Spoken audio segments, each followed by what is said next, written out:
Expert 360യുടെ engineering മെക്കാനിക്സിൻ്റെ ക്ലാസ്സിലേക്ക് എല്ലാവർക്കും സ്വാഗതം. അപ്പോൾ നമ്മളിന്ന് ഒരു സിസ്റ്റമാറ്റിക് രീതിയിൽ എഞ്ചിനീയറിംഗ് മെക്കാനിക്സിനെ അപ്രോച്ച് ചെയ്യാനായിട്ട് പോവുകയാണ്.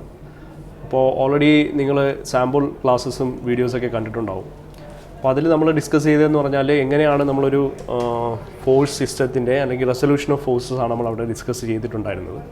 അതായത് ഒരു എഞ്ചിനീയറിംഗ് മെക്കാനിക്സിലേക്ക് കടക്കുമ്പോൾ അത് എന്തൊക്കെയായിരിക്കും, നമ്മൾ ഏത് രീതിയിലായിരിക്കും അതിനെ അപ്രോച്ച് ചെയ്യേണ്ടതെന്നുള്ള ഒരു ഐഡിയ കിട്ടുന്നതിന് വേണ്ടിയിട്ടാണ്. ആക്ച്വലി ഒരു യൂണിവേഴ്സിറ്റി ക്വസ്റ്റ്യൻ ചെയ്യാൻ പറ്റുന്ന രീതിയിലുള്ള വീഡിയോ ലെക്ചേഴ്സ് ആയിരുന്നു നമ്മളവിടെ പ്രൊവൈഡ് ചെയ്തത്. അപ്പോൾ ഒരു സിസ്റ്റമാറ്റിക് രീതിയിൽ നമുക്ക് ഒരു എഞ്ചിനീയറിംഗ് മെക്കാനിക്സിനെ അപ്രോച്ച് ചെയ്യണം. നമ്മൾ പഠിക്കുന്ന കൺസെപ്റ്റ്സിനെ കുറിച്ച് വളരെ നല്ല ധാരണ ഉണ്ടാവണം. അപ്പോൾ അതിന് വേണ്ടിയിട്ട് നമ്മളൊരു സിലബസ് ഓറിയൻറ്റഡ് ആയിട്ട് K2ൻ്റെ സിലബസ് ഓറിയൻറ്റഡ് ആയിട്ട് എഞ്ചിനീയറിംഗ് മെക്കാനിക്സിനെ അപ്രോച്ച് ചെയ്യാനായിട്ട് പോവുകയാണ്. അപ്പോൾ നിങ്ങൾക്ക് 2015 സ്കീമിൽ ഒരു സിലബസ് ഉണ്ട്, 2019 സ്കീമിൽ ഒരു സിലബസ് ഉണ്ട്. രണ്ടും ഓൾമോസ്റ്റ് സിമിലറാണ്. അപ്പോൾ നമുക്കതിൻ്റെ ഡിഫറൻസസ് നമ്മൾ വരുന്ന സമയത്ത് ആ ടോപ്പിക്സിൽ എന്തെങ്കിലും വേരിയേഷൻസ് ഉണ്ടെങ്കിൽ നമുക്ക് ഓരോ മോഡ്യൂളും ഡിസ്കസ് ചെയ്യുന്നതിൻ്റെ കൂട്ടത്തിൽ പറഞ്ഞു പോകാം. ഇവിടെ ഇപ്പം ഫസ്റ്റ് മോഡ്യൂൾ എന്ന് പറയുന്നത് നമ്മൾ കോൺസെൻട്രേറ്റ് ചെയ്യുന്നത് ബേസിക്സ് ഓഫ് നമ്മളെ കുറച്ച് ബേസിക് ആയിട്ടുള്ള കാര്യങ്ങളാണ്. അപ്പോൾ എഞ്ചിനീയറിംഗ് മെക്കാനിക്സിൽ നമ്മൾ പഠിക്കേണ്ട അല്ലെങ്കിൽ അത് പഠിക്കാൻ വേണ്ടി അറിഞ്ഞിരിക്കേണ്ട കുറച്ച് ബേസിക് ആയിട്ടുള്ള കാര്യങ്ങളാണ് നമ്മളിവിടെ ഡിസ്കസ് ചെയ്യുന്നത്. അപ്പോൾ ഫസ്റ്റ് ഓഫ് ഓൾ നമ്മളിവിടെ പറയുന്നത് സ്റ്റാറ്റിക്സ് ആണ്, സ്റ്റാറ്റിസ്റ്റിക്കൽ മെക്കാനിക്സ് ആണ് നമ്മൾ പഠിക്കാൻ പോകുന്നത്. അപ്പോൾ അവിടെ കുറച്ച് ഫണ്ടമെൻ്റൽ ലോസ് ഉണ്ട് നമ്മൾ ഈ മെക്കാനിക്സ് പഠിക്കുന്നതിന് വേണ്ടിയിട്ട്. അപ്പോൾ ഈ ഫണ്ടമെൻ്റൽ ലോസ് ഇൻ മെക്കാനിക്സ് എന്ന് പറയുന്നത് നിങ്ങൾ ഓൾറെഡി എഞ്ചിനീയറിംഗ് പ്ലസ് 2 ഫിസിക്സിലൊക്കെ പഠിച്ചിട്ടുണ്ടാവും. അതുവരെ ഉള്ള ഫിസിക്സിൽ നിങ്ങൾ പഠിച്ചിട്ടുണ്ടാവുന്ന കാര്യങ്ങളായിരിക്കും. ലൈക്ക് റിജിഡ് ബോഡീനെ കുറിച്ച് പഠിച്ചിട്ടുണ്ടാവും, അതിലെ ക്യാരക്ടറിസ്റ്റിക്സിനെ കുറിച്ച് പഠിച്ചിട്ടുണ്ടാവും. പിന്നെ അത് കഴിഞ്ഞ് നമ്മൾ principle of transmissibility of forces ആണ്. ഇത്രയാണ് നമ്മൾ ഈ ഒരു ഫസ്റ്റ് വീഡിയോയിൽ പറഞ്ഞു നിർത്താനായിട്ട് ശ്രമിക്കുന്നത്. അപ്പോൾ നമ്മൾ ഓൾറെഡി റെസൊല്യൂഷൻ ഓഫ് ഫോഴ്സ് നമ്മൾ കണ്ടു കഴിഞ്ഞു. അപ്പോൾ അതിലേക്ക് വരുന്നതിന് മുമ്പ് നമ്മൾ ബേസിക് ആയിട്ടുള്ള കുറച്ച് കാര്യങ്ങൾ, അതായത് ഒരു സബ്ജക്റ്റ് പഠിച്ചു തുടങ്ങുമ്പോഴത്തേക്ക് നമ്മൾ എന്താണ് അതിന് പഠിക്കാൻ പോകുന്നത് എന്നുള്ള കാര്യങ്ങൾ നമ്മൾ മിനിമം അറിഞ്ഞിട്ട് വേണം അതിലെന്ത് ചെയ്യാനായിട്ട്, അതിലേക്ക് എല്ലാനായിട്ട്. ഇനി നമ്മൾ നോക്കുന്ന മൂന്നാമത്തെ എന്താണ് ലോസ് ഓഫ് മെക്കാനിക്സിൽ മൂന്നാമത് നമ്മൾ അറിഞ്ഞിരിക്കേണ്ട സാധനമാണ് ന്യൂട്ടൺസ് ഫസ്റ്റ് ലോ.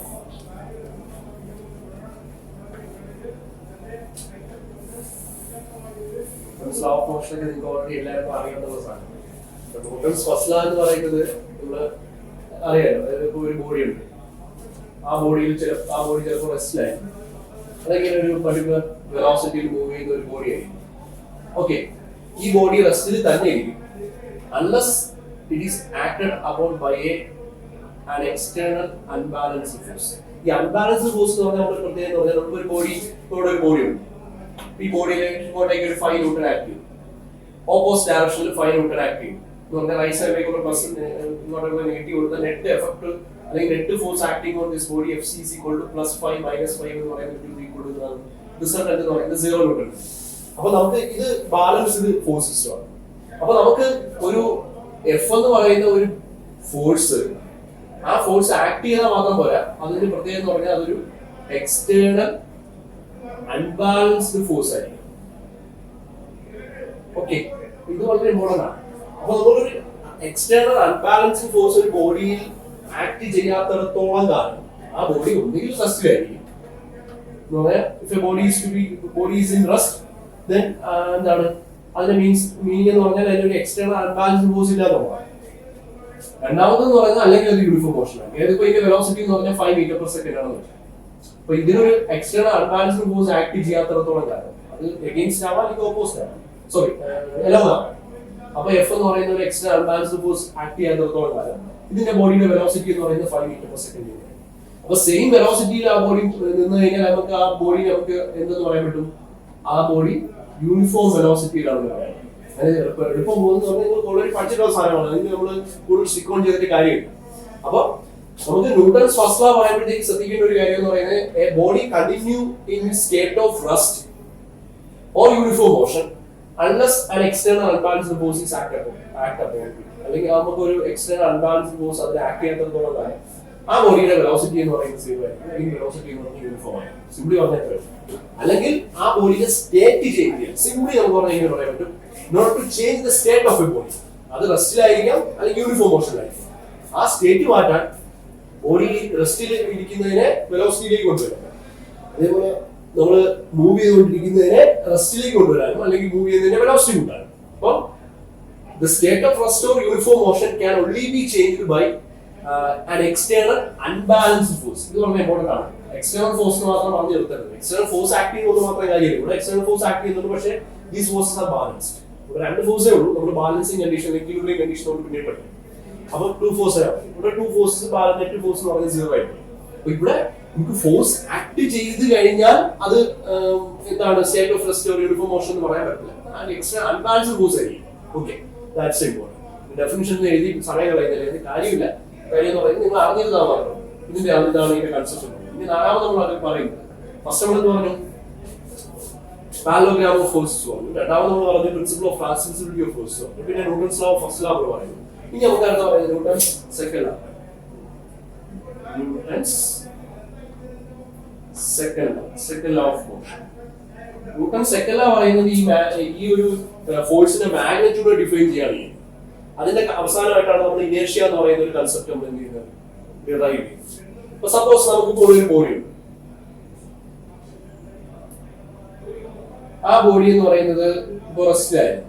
ഓക്കെ, കുറെ കഴിയുമ്പോഴത്തേക്ക് അല്ലെങ്കിൽ ആ ബോഡി മൂവ് ചെയ്തുകൊണ്ടിരിക്കുകയാണ്. ഓക്കെ, ഈ body it is having A velocity. ആദ്യം ഒരു വെലോസിറ്റി ഉണ്ടാകും നോക്കാം, u small letter u is equal to 3 meter per second. കുറെ കഴിഞ്ഞപ്പോൾ അതിന്റെ വെലോസിറ്റി എന്ന് പറയുന്നത് 5 meter per second. 5 meter per second. അപ്പോൾ ഞാൻ എന്ത് ചെയ്തു, ഈ ബോഡിയുടെ വെലോസിറ്റി ചേഞ്ച് ചെയ്തു, വെലോസിറ്റി ഇൻക്രീസ് ചെയ്തു. അപ്പോൾ വെലോസിറ്റി ഇൻക്രീസ് ചെയ്തപ്പോഴത്തേക്ക് ഫസ്റ്റ് പറയുന്നത് എന്താ, വെലോസിറ്റിക്ക് ചേഞ്ച് സംഭവിക്കണമെങ്കിൽ അവിടെ ഒരു എക്സ്റ്റേണൽ അൺബാലൻസ്ഡ് ഫോഴ്സ് ഉണ്ട്. അപ്പോൾ ഞാൻ ഇവിടെ എന്ത് കൊടുത്തിരിക്കുക, എന്തായാലും ഒരു എക്സ്റ്റേണൽ അൺബാലൻസ്ഡ് ഫോഴ്സ് കൊടുത്തിരിക്കും. എക്സ്റ്റേണൽ അൺബാലൻസ്ഡ് ഫോഴ്സ് അപ്പോൾ ഞാൻ കൊടുത്തിരിക്കും. കൊടുത്തിട്ടുണ്ടെങ്കിൽ ഈ എക്സ്റ്റേണൽ അൺബാലൻസ്ഡ് ഫോഴ്സ് എന്ന് പറയുന്നത് will be equal to its rate of change of momentum. Rate of change of momentum of the body. Okay. So rate of change of momentum of the body എന്ന് എനിക്ക് പറയാം. അതായത് നമുക്ക് ഈ ബോഡിയുടെ മൊമെന്റത്തിൽ ഉണ്ടാകുന്ന ചേഞ്ചിന്റെ റേറ്റ്. അപ്പൊ നമ്മൾ ഫസ്റ്റ് അറിയേണ്ടത് എന്താണ് മൊമെന്റം എന്ന്, അല്ലേ? എന്താ മൊമെന്റം? മൊമെന്റം കണ്ടുപിടിക്കാൻ നമ്മൾ എന്ത് ചെയ്യണം? മൊമെന്റം നമുക്ക് എങ്ങനെ കണ്ടുപിടിക്കാം? Momentum is equal to mass into velocity. അല്ലല്ലോ, മൊമെന്റം നമുക്ക് എന്ത് പറയാൻ പറ്റും, മാസ് ഇൻറ്റു വെലോസിറ്റി ആയി. ഇത് ഞാൻ ഓർമ്മിപ്പിക്കുന്ന കാര്യങ്ങളാണ് നമ്മൾ പഠിച്ച സാധനം. ഇപ്പൊ മാസ് ഇൻറ്റു വെലോസിറ്റി ആണെന്ന് പറഞ്ഞാല് ഇതിനുണ്ടാവുന്ന ചേഞ്ചിങ് മൊമെന്റ് എത്രയായിരിക്കും? ഇവിടെ ചേഞ്ചിങ് മൊമെന്റ് എന്ന് പറഞ്ഞാൽ mv minus m into u ആയിരിക്കുമല്ലോ. അത് ആദ്യം എത്ര ഉണ്ടായിരുന്നു, പിന്നെ മാസ് എപ്പോഴും m തന്നെയാണ്. ഇവിടെ മാസ് m ആണ്, ഇവിടെ മാസ് m ആണ്. പിന്നെ ചേഞ്ചിങ് മൊമെന്റ് എത്രയായിരിക്കും? m ഇപ്പോഴത്തെ ഇവിടുത്തെ വെലോസിറ്റി എന്ന് പറഞ്ഞാൽ v ആയിട്ട് എടുത്തു, ഫൈനൽ വെലോസിറ്റി. ഇനിഷ്യൽ വെലോസിറ്റി എന്ന് പറയുന്നത് u ആയിട്ട് എടുത്തു. അങ്ങനെയാണെങ്കിൽ ഇനിഷ്യൽ നിന്ന് ഫൈനലിൽ നമ്മൾ ഉണ്ടാകുന്ന ചേഞ്ചിങ് മൊമെന്റ്, ഇവിടുത്തെ മൊമെന്റ് നമുക്ക് എങ്ങനെ എടുക്കാൻ പറ്റും? മാസ് ഇൻറ്റു ഇവിടുത്തെ വെലോസിറ്റി, അതായത് m ഇൻറ്റു ക്യാപിറ്റൽ V. അപ്പം അതേസമയം ഇവിടെ എന്ന് പറയുന്നത് എന്താണ്, m into small letter u. അപ്പൊ അതാണ് അവിടുത്തെ ഇനിഷ്യൽ മൊമെന്റ്. ഇപ്പൊ ചേഞ്ചിങ് മൊമെന്റ് എന്ന് പറഞ്ഞാൽ ചേഞ്ചിങ് മൊമെന്റ് അല്ല ഈക്വൽ, അതിന്റെ റേറ്റിലാണ്. അതായത് നമ്മൾ എന്തുകൊണ്ട് ഡിവൈഡ് ചെയ്യണം, ടൈം കൊണ്ട് ഡിവൈഡ് ചെയ്യണം. It will be equal to the rate of the external unbalanced force എന്ന് പറയുമ്പോഴത്തേക്ക് നമ്മൾ ഇവിടുന്ന് m കോമൺ ആയിട്ട് എടുത്തു കഴിഞ്ഞാൽ m into v minus u divide by t എന്ന് കിട്ടും. ചേഞ്ചിങ് വെലോസിറ്റി ബൈ ടൈം എന്ന് പറഞ്ഞാൽ ആക്സിലറേഷൻ ആണെന്ന് പറയുന്ന സാധനം നിങ്ങൾക്ക് അറിയാലോ. f is equal to നമുക്ക് എന്ത് കിട്ടും, m ഇൻറ്റു a കിട്ടും. അപ്പൊ നമുക്ക് ഇത്ര മാത്രം പറയാനുള്ളൂ. സെക്കൻഡ് ആർഡർ ഇക്വേഷൻ എന്ന് പറയുന്നത് f is equal to mass into acceleration എന്ന് മാത്രം പറഞ്ഞു വെച്ചാൽ പോരാ. Just f is equal to mass into acceleration എന്ന് പറഞ്ഞാൽ മാത്രം പോരാ, നമ്മൾ അറിയണം എന്താണെന്നുള്ളത്. വളരെ ഇത് റിലേഷൻ ആയിട്ടൊന്നും എനിക്ക് പഠിച്ചിരിക്കേണ്ട കാര്യമൊന്നുമില്ല, കൺസെപ്റ്റ് മനസ്സിലാക്കാൻ വേണ്ടി മാത്രം പറയുന്നതാണ്. അപ്പൊ സെക്കൻഡ് പറയുന്നത് ഒരു ബോഡിയിൽ ഒരു ബോഡിക്ക് ആക്സിലറേഷൻ ഉണ്ട്. ആക്സിലറേഷൻ എന്ന് പറഞ്ഞാൽ എന്താ, ഇവിടെ വെലോസിറ്റി ഇൻക്രീസ് ചെയ്യും. അതുകൊണ്ട് ആ ബോഡിക്ക് എന്തുണ്ടാകുന്നു, വിത്ത് റെസ്പെക്ട് ടു ടൈം അവിടെ ചേഞ്ചിങ് വെലോസിറ്റി ഉണ്ട്. അപ്പൊ ചേഞ്ചിങ് വെലോസിറ്റി ബൈ ടൈമിനാണ് ആ ബോഡിയുടെ ആക്സിലറേഷൻ എന്ന് പറയുന്നത്. നമ്മൾ ഫസ്റ്റ് ഞാൻ പറഞ്ഞതുപോലെ ആ ബോഡിയുടെ വെലോസിറ്റി മാറണമെങ്കിൽ അവിടെ ഒരു എക്സ്റ്റേണൽ അൺബാലൻസ്ഡ് ഫോഴ്സ് നിർബന്ധമാണ്. ആ എക്സ്റ്റേണൽ അൺബാലൻസ്ഡ് ഫോഴ്സിന്റെ മാഗ്നിറ്റ്യൂഡ് എന്ന് പറയുന്നത് അതിന്റെ റേറ്റ് ഓഫ് ചേഞ്ച് ഓഫ് മൊമെന്റത്തിന് ഈക്വൽ ആണ്. നമുക്ക് ഫോഴ്സ് കൂടുതലാണെങ്കിൽ അതിനുണ്ടാകുന്ന വെലോസിറ്റി കൂടുതലായിരിക്കും, വെലോസിറ്റി കൂടുതലായിരിക്കും. ഇവിടെ ഇപ്പോൾ ഒരു 10 ന്യൂട്ടൺ കൊടുത്തപ്പോഴാണ് 3 മീറ്റർ പെർ സെക്കൻഡ് 5 ആയതെങ്കിൽ ഇതൊരു 15 ആക്കിയാൽ ഇവിടെ ഉണ്ടാകുന്ന വെലോസിറ്റി ഇനി കൂടുതലാണ്. അതാണ് നമ്മൾ മനസ്സിലാക്കേണ്ട ഒരു കാര്യം. വെലോസിറ്റിക്ക് ഉണ്ടാകുന്ന, ഈ ബോഡിക്ക് ഉണ്ടാകുന്ന വെലോസിറ്റിക്ക് ഉണ്ടാകുന്ന ചേഞ്ച് എന്ന് പറഞ്ഞാൽ അതിന്റെ മൊമെന്റത്തിൽ ഉണ്ടാകുന്ന ചേഞ്ച്. വെലോസിറ്റി ചേഞ്ച് ഉണ്ടായാൽ മാസിന്റെ വെലോസിറ്റി മാറും, അഥവാ മൊമെന്റം മാറും. ആ മൊമെന്റത്തിൽ ഉണ്ടാകുന്ന ചേഞ്ചിന്റെ റേറ്റിന് പ്രൊപ്പോർഷണൽ ആയിരിക്കും നമ്മുടെ എന്ന് പറഞ്ഞാൽ ഫോഴ്സ് എന്ന് പറയുന്നത്. Okay, that means the force acceleration unbalanced force F is equal to നമുക്ക് എന്ത് പറയാൻ പറ്റും, മാസ് ഇൻടു ആക്സിലറേഷൻ എന്ന് പറയാൻ പറ്റും. അപ്പൊ നമുക്ക് ഇങ്ങനെ പറയാം, ഇങ്ങനെ പറയാം, the acceleration of the body is directly proportional to the force എന്ന് നമുക്ക് സിംപ്ലി പറയാം. അതായത് വെലോസിറ്റി എത്രത്തോളം കൂടുന്നു അത് ഇത് കൂട്ടുക മാത്രമല്ല കുറയ്ക്കുകയും ഈ ഫോഴ്സ് ചെയ്യാം. കാര്യം ഇത് നമ്മൾ ബോഡി മൂവ് ചെയ്യുന്ന അതേ ഡയറക്ഷനിൽ ഫോഴ്സ് കൊടുത്തുകൊണ്ടാണ്. ബോഡി ഇങ്ങോട്ട് മൂവ് ചെയ്യുകയാണെങ്കിൽ അതേ ഡയറക്ഷനിൽ ഫോഴ്സ് കൊടുത്തുകൊണ്ടാണ് ആ ബോഡിയുടെ വെലോസിറ്റി കൂടിയത്, ഇൻക്രീസ് ചെയ്യപ്പെട്ടത്. ആ വെലോസിറ്റി കുറയ്ക്കുകയും നമുക്ക് ചെയ്യാം എഗെയിൻസ്റ്റ് ആ ബോഡിയുടെ ഫോഴ്സിനെ, അല്ലെങ്കിൽ ബോഡി മൂവ് ചെയ്യുന്ന ഡയറക്ഷൻ എഗെയിൻസ്റ്റ് ആയിട്ട് നമ്മൾ എന്ത് ചെയ്തു, ഫോഴ്സ് കൊടുക്കുകയാണെങ്കിൽ we can reduce the velocity. Acceleration retardation ആയിരിക്കും. And the velocity changing velocity എന്ന് പറയുന്നത് final velocity minus initial velocity by time തന്നെയായിരിക്കും. അതിന് വ്യത്യാസമൊന്നുമില്ല. അപ്പോൾ നമുക്ക് rate of change of momentum എന്ന് പറയുന്നത് നമുക്ക് എന്തിനെ റെപ്രസെന്റ് ചെയ്യും, അവിടെ ആക്ട് ചെയ്ത എക്സ്റ്റേണൽ അഡ്വാൻസ്ഡ് ഫോഴ്സിനെ റെപ്രസെന്റ് ചെയ്യുന്ന പറയുന്നതാണ് ന്യൂട്ടൺസ് സെക്കൻഡ് ലോ. ഇനി നമുക്ക് ന്യൂട്ടൺസ് തേർഡ് ലോയിലേക്ക് പോയാലോ.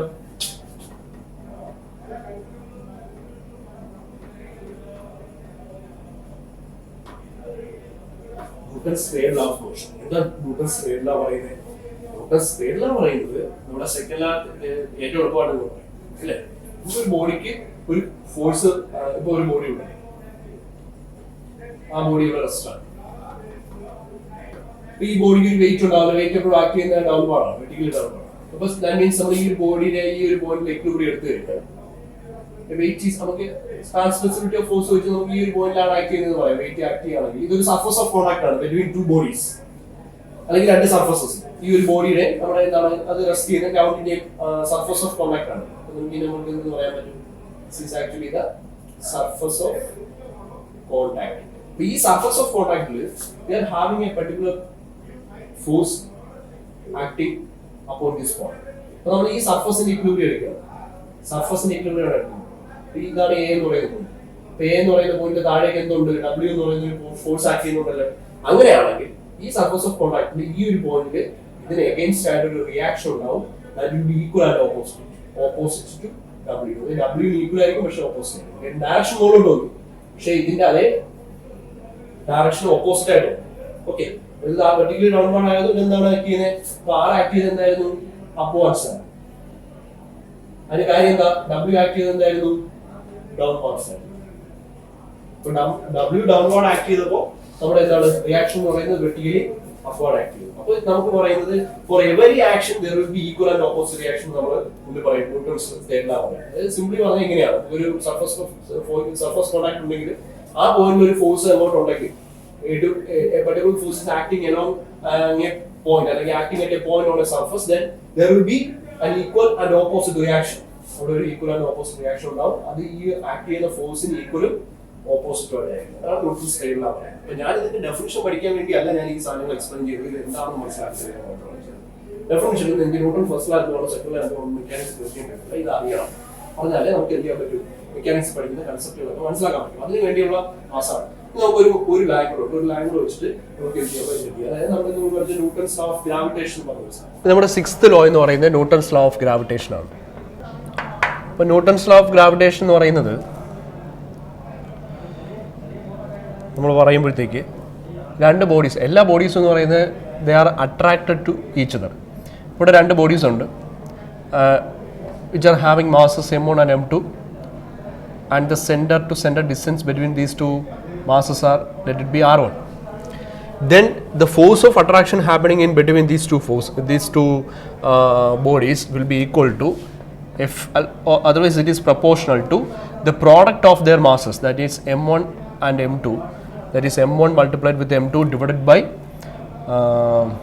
r square. That means the force of attraction happening between these two masses will be directly proportional to the product of their masses and inversely proportional to the square of the distance between these two masses, the shortest distance between these two masses. അപ്പോൾ നമുക്കിവിടെ രണ്ട് bodies ഉണ്ട്. These bodies are having masses m1 kilogram and m2 kilogram, and they are separated by a distance of r1. Then we are having the force of attraction between these two masses happening, and that force of attraction is known as the and this force of attraction will be directly proportional to the product of their masses and inversely proportional to the square of the distance between them. ഇത് നമ്മൾ പഠിച്ചിട്ടുണ്ട്. Proportionality sign മാറ്റുന്നതിന് വേണ്ടിയിട്ട് നമ്മളൊരു capital letter G എന്ന് പറയുന്ന ഒരു constant ഉപയോഗിക്കും. That is the equation become G into m1 m2 divided by r square എന്ന് നമുക്ക് പറയാൻ പറ്റും. And this in this equation G is known as universal gravitational constant നമ്മൾ പറയും. ജിനെ യൂണിവേഴ്സൽ ഗ്രാവിറ്റേഷണൽ കോൺസ്റ്റന്റ് എന്ന് പറയും. ഇപ്പോൾ ജിയുടെ ഇക്വേഷൻ എന്ന് പറഞ്ഞു കഴിഞ്ഞാൽ ജി ഈസ് ഈക്വൽ ടു നമുക്ക് എന്ത് പറയാം, F divided by M1 M2 എന്ന് പറഞ്ഞാൽ ലെഫ്റ്റ് ഹാൻഡ് സൈഡിലേക്ക് കൊണ്ടുവന്നാൽ M1 M2 ഡിനോമിനേറ്ററിൽ വരും. ഈ ആർ എന്ന് പറയുന്ന മുകളിലേക്ക് പോകും. അപ്പോൾ ഇൻറ്റു ആർ സ്ക്വയർ എന്ന് വരും. അപ്പോൾ ഇതിൻ്റെ യൂണിറ്റ് പറയാൻ പറഞ്ഞാൽ നമുക്കിങ്ങനെ പറയാൻ പറ്റും. എഫ് എന്ന് പറയുന്നത് എന്തിലാണ്, ന്യൂട്ടണിലാണ് നമ്മൾ പറയുന്നത്. ഇപ്പോൾ ഡിസ്റ്റൻസ് എന്ന് പറയുന്നത് നമ്മൾ മീറ്ററിൽ പറഞ്ഞു കഴിഞ്ഞാൽ it will be metre square എന്താണ് ഡിവൈഡഡ് ബൈ നമുക്ക് നമ്മളെപ്പോഴും മാസസ് പറയുന്ന കിലോഗ്രാംസിലല്ലേ. അപ്പോൾ കിലോഗ്രാം ഇൻറ്റു കിലോഗ്രാം എന്ന് പറഞ്ഞാൽ എന്താണ്, കിലോഗ്രാം സ്ക്വയർ എന്ന് പറയും. അപ്പോൾ നമുക്ക് universal gravitational constant G is equal to 6.67 into 10⁻⁻11 newton metre square per kilogram square എന്ന് നമുക്ക് പറയാൻ കണ്ടുപിടിക്കാനായിട്ട് പറ്റും. ഇത് നിങ്ങൾ ഒരു എർത്തിൻ്റെ മുകളിൽ ഒരു ബോഡി പ്ലേസ് ചെയ്തിട്ട് നിങ്ങൾ ചെയ്യുന്ന ഒരു രീതിയിൽ ഉള്ള കൺസെപ്റ്റിൽ നിങ്ങൾക്ക് എന്താണ് you can easily find the universal gravitational constant. ഇത് യൂണിവേഴ്സൽ ഗ്രാവിറ്റേഷണൽ കോൺസ്റ്റന്റ് ആണ്. എവിടെ ചെന്നാലും ഇത് കോൺസ്റ്റന്റ് ആണ്, അത് ആലോചിച്ചിരിക്കുക. അപ്പോൾ ഇത് ന്യൂട്ടൺസ് ലോ ഓഫ് ഗ്രാവിറ്റേഷൻ ആണ്. നിങ്ങൾക്ക് അറിയാം എല്ലാ ബോഡീസും അതിന് ഇത് വളരെ കുറവാണ്. കാര്യം നമ്മൾ ഈ ഫോഴ്സ് ഓഫ് അട്രാക്ഷൻ എന്ന് പറയുന്നത് മൾട്ടിപ്ലൈഡ് വിത്ത് ജി എന്ന് പറയുന്നത് വളരെ ചെറിയ വാല്യൂ ആണ്. ഓക്കെ, അതുകൊണ്ട് തന്നെ നമുക്ക് എന്താണ് രണ്ടും കൂടെ അട്രാക്ട് ചെയ്യുന്നു എന്ന് പറഞ്ഞാൽ രണ്ടും കൂടെ ഒട്ടിപ്പിടിക്കത്തൊന്നുമില്ല. The force of attraction is very വളരെ കുറവാണ്. And it's actually inversely proportional to the square of the distance. അതായത് ഡിസ്റ്റൻസിൻ്റെ സ്ക്വയറിന് ഇൻവേഴ്സ്ലി പ്രൊപ്പോർഷണൽ ആണ്. അപ്പോൾ ഇത് വളരെ ഡിസ്റ്റൻസ് കൂടുന്നതനുസരിച്ച് എന്താണ് വളരെ കുറവായിരിക്കും ഈ ഫോഴ്സ് ഓഫ് അട്രാക്ഷൻ. അപ്പോൾ ഇത്രയാണ് നമുക്ക് ഒരു ബേസിക് മെക്കാനിക്സ് പഠിക്കുന്നതിന് മുമ്പ് അറിഞ്ഞിരിക്കേണ്ട മിനിമം വേണ്ട ബേസിക് ആയിട്ടുള്ള കാര്യങ്ങൾ. പിന്നെ ഒരു കാര്യം കൂടെ ഞാനൊന്ന് പറഞ്ഞു വെക്കാം. അത് എന്താണ് റിജിഡ് ബോഡി എന്ന് പറയുന്നത്. അപ്പോൾ ഒരു ബോഡി റിജിഡ് ആണെന്ന് പറയണമെങ്കിൽ, റിജിഡ് ബോഡി എന്ന് പറയുന്നത് നമ്മൾ ഇവിടെ പഠിക്കുന്നത് മിക്കതും റിജിഡ് ബോഡീസ് ആയിട്ട് കൺസിഡർ ചെയ്തിട്ടാണ്. അതായത് ഇപ്പോൾ നമുക്കിപ്പോൾ ഒരു ബോഡി ഉണ്ട്, നമ്മൾ റബ്ബർ എടുത്ത് നമ്മൾ വലിച്ചു കഴിഞ്ഞാൽ ആ റബ്ബർ വലിഞ്ഞു വരും അല്ലേ. അപ്പോൾ ഈ റിജിഡ് ബോഡീസ് അങ്ങനെയല്ല. നമ്മളിവിടെ ഒരു ഫോഴ്സ് ഉണ്ടെങ്കിൽ ഈ ഫോഴ്സ് കൊടുത്താലും ഇതിന് നോ ഡീഫോർമേഷനാണ്. ഡീഫോർമേഷൻ എന്ന് പറഞ്ഞാൽ എന്താ, ആ ബോഡിയിലെ ഷേപ്പോ സൈസോ മാറുന്നില്ല. അതായത് ഈ ഫോഴ്സ് കൊണ്ട് ആ ബോഡിക്ക് എന്ത് ചെയ്യുന്നൊന്നുമല്ല, സൈസ് ചേഞ്ചസ് ഉണ്ടാവുന്നില്ല, അല്ലെങ്കിൽ ഷേപ്പിന് ചേഞ്ചസ് ഉണ്ടാവുന്നില്ല. അങ്ങനെയുള്ള ബോഡീസിനെ നമുക്ക് എന്തെന്ന് പറയാം, സിംപ്ലി റിജിഡ് ബോഡി എന്ന് പറയാം. നിങ്ങൾക്ക് പറഞ്ഞ സാധനങ്ങൾ. അപ്പോൾ ഇങ്ങനെ ഷേപ്പും സൈസും ഒക്കെ ചേഞ്ച് ചെയ്താൽ അതെന്താണ് ഡിഫോർമേഷൻ എന്ന് പറയുന്നത്. ആ ബോഡിക്ക് ഡിഫോർമേഷൻ സംഭവിച്ചു. അല്ലെങ്കിൽ നമ്മൾ ഡെഫിനിഷൻ വെച്ച് നമുക്ക് പറയാം, ഇപ്പോൾ ഒരു പോയിന്റിലാണ് ഇപ്പോൾ പി എന്ന് പറയുന്ന പോയിന്റിലാണ് ഇപ്പോൾ ഫോഴ്സ് ആക്ട് ചെയ്തത്. കുറേ കഴിഞ്ഞപ്പോൾ ആ പോയിന്റിൽ പി എന്ന് പറയുന്നത് മാറി, ഈ പി എന്ന് പറയുന്ന പോയിന്റ് ഇങ്ങോട്ടേക്ക് മാറി നോക്കുക, പി ഡാഷ് എന്ന് പറയുന്ന പോയിന്റിലേക്ക് മാറി. ആ പോയിന്റിന് ഡിസ്പ്ലേസ്മെന്റ് ഉണ്ടായി. ആ ഡിസ്പ്ലേസ്മെന്റ് ഉണ്ടായെന്ന് പറഞ്ഞാൽ ആ ബോഡിക്ക് ഡിഫോർമേഷൻ ഉണ്ടായെന്നാണ്. ഓക്കെ, ഇങ്ങനെ ഒരു ഡിസ്പ്ലേസ്മെന്റ് അവിടെ പോസിബിൾ അല്ല. We are neglecting this. അപ്പോൾ റിജിഡ് ബോഡി ആയിട്ട് കൺസിഡർ ചെയ്തിട്ടാണ് നമ്മൾ മെക്കാനിക്സിൽ സ്റ്റാറ്റിക്സ് ഡീൽ ചെയ്യുന്നത്. ഡൈനാമിക്സിൽ നമ്മൾ റിജിഡ് ബോഡി ആയിട്ട് കൺസിഡർ ചെയ്ത് പറയും. പിന്നെ അതേസമയം നമ്മൾ അഡ്വാൻസ്ഡ് അല്ലെങ്കിൽ അപ്ലൈഡ് മെക്കാനിക്സിലൊക്കെ പോകുമ്പോഴത്തേക്ക് നമുക്ക് എന്ത് ചെയ്യണം, ഇവിടെ ഡിഫോർമേഷനും കൂടെയൊക്കെ കൺസിഡർ ചെയ്ത് നമ്മൾ പഠിക്കേണ്ടതായിട്ട് വരും. അപ്പോൾ ഇവിടെ ഇത്രയും കാര്യങ്ങൾ നിങ്ങൾ മനസ്സിൽ ആലോചിച്ചിരിക്കുക. ഇത്രയും ബേസിക് കാര്യങ്ങൾ നിങ്ങളുടെ മനസ്സിൽ ഉറപ്പിച്ചിട്ട് വേണം നിങ്ങൾ എന്ത് ചെയ്യുന്നത്, മെക്കാനിക്സ് പഠിക്കാനായിട്ട് പോകുന്നത്. ഇത്രയും നമ്മൾ പഠിച്ചു വെച്ചതാണെന്ന് ഓർമ്മ വേണം. അത് കഴിഞ്ഞിട്ട് നമ്മൾ നമ്മുടെ എഞ്ചിനീയറിംഗ് മെക്കാനിക്സിൻ്റെ പ്രോബ്ലംസിലേക്കും കാര്യങ്ങളിലേക്കും പോവുകയാണ്. അപ്പോൾ നമ്മൾ ഓൾറെഡി ഫോഴ്സിൻ്റെ റെസൊല്യൂഷൻ പറഞ്ഞു. അടുത്ത തവണ നിങ്ങൾക്ക് ഉണ്ടാകുന്ന ആ ഇതെന്ന് പറയുന്നത് റെസൊല്യൂഷൻ ഓഫ് ഫോഴ്സ് തന്നെ ആയിരിക്കും. ടൈപ്സ് ഓഫ് ഫോഴ്സും നമ്മൾ ഫോഴ്സസിൻ്റെ ഇക്വിലിബ്രിയം പറഞ്ഞതിന് ശേഷം നിങ്ങൾ റെസൊല്യൂഷൻ ഓഫ് ഫോഴ്സസിലേക്ക് പോകും. ഓക്കെ.